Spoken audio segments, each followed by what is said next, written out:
Hey all, we're having a party here, so it's going to be a little background noise. Sorry, but we've been talking about the New Testament, and the responses are slow to trickle in, and I don't want to let that pass because it's very important for our talk about ministry in many ways. But I want to highlight two of them right now.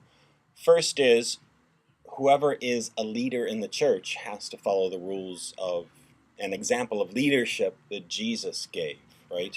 So what he says about being a leader, don't lord it over them, all those things are very critical for how to be a leader in this community. But the second thing I want to say that's not so obvious, I was hoping to get it by that third question about what are the most important ministries that we find in the New Testament, is it what is even ministry about in the New Testament? If I look at the Gospels, it seems like they're not about bishops, priests, and deacons at all. We have to hunt around to find these terms in the New Testament. And as Harrington points out, no Christian is called a priest in the New Testament.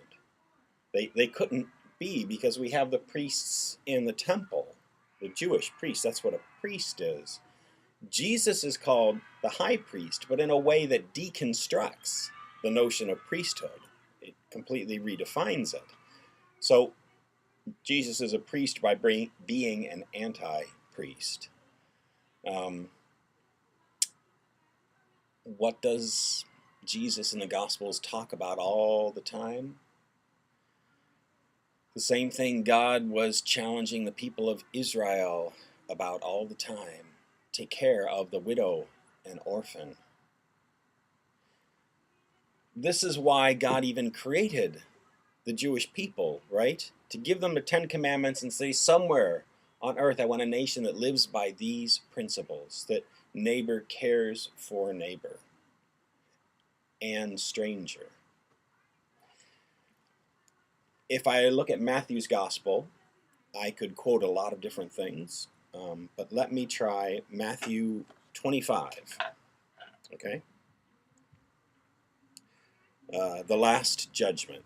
When the Son of Man comes in his glory, escorted by all the angels, then he will take his seat on the throne of glory. Right? Familiar? And what does he judge on?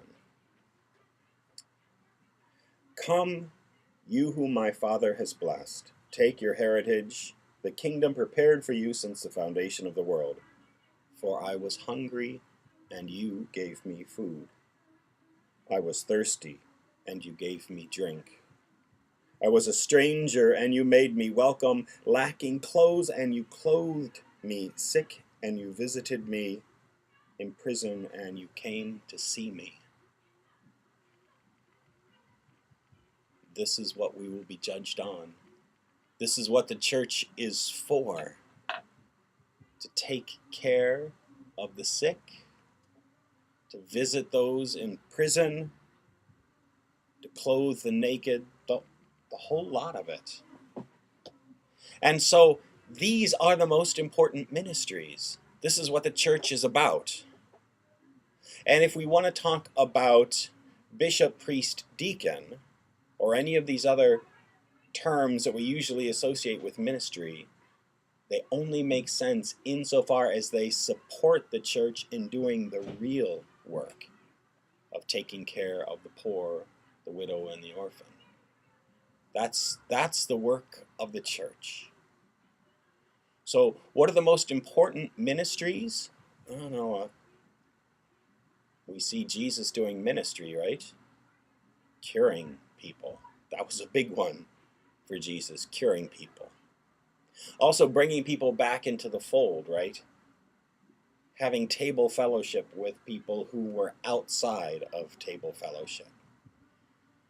Even sometimes curing lepers, because by being a leper, or the woman who had the 12 years of blood flowing, that estranged them from society. And by curing them, he brings them back into society where they can be part of the community once again.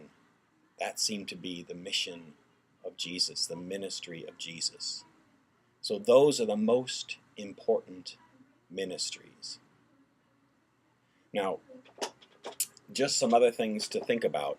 I put the questions in there for instance, the 12 apostles, to get you to think about something that maybe you haven't thought about before. I don't know.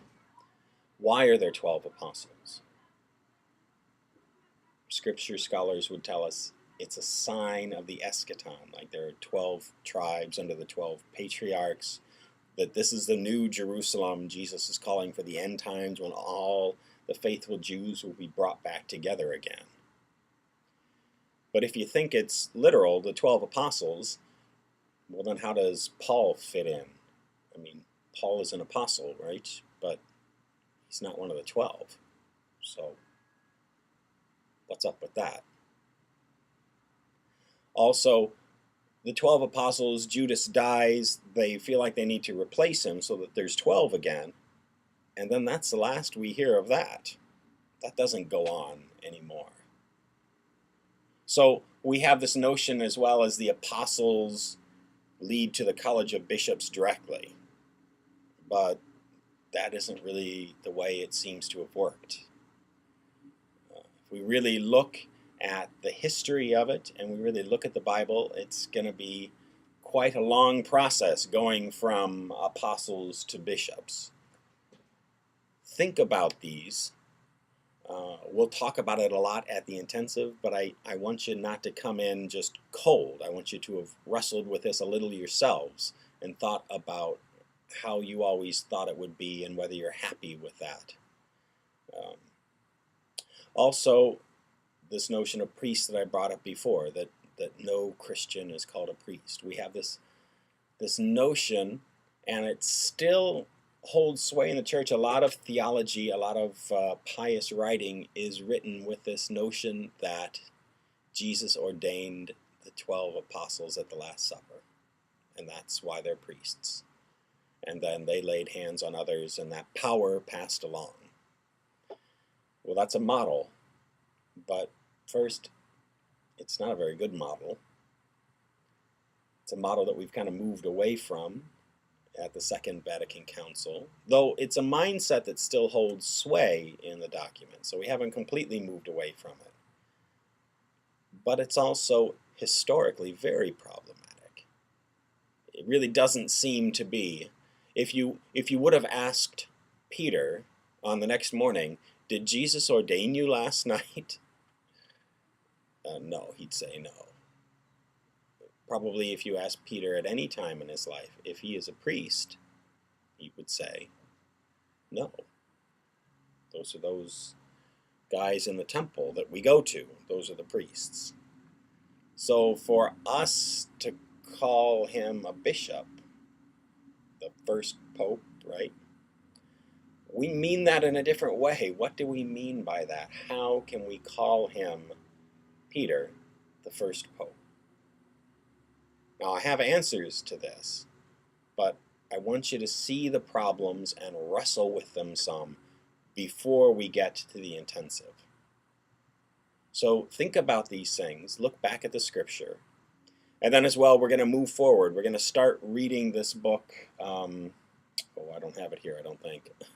Ministries, a Relational Approach. It's going to give us a lot of information, a lot of kind of a common foundation that we can build a real theology of ministry on. Theology of ministry that will be workable for us, faithful to the church, and intelligible without having to study this stuff forever. So let's keep moving forward with our reading, but look back and think about these Old Testament questions again, and then we'll be golden when we get to the intensive. I look forward to meeting you.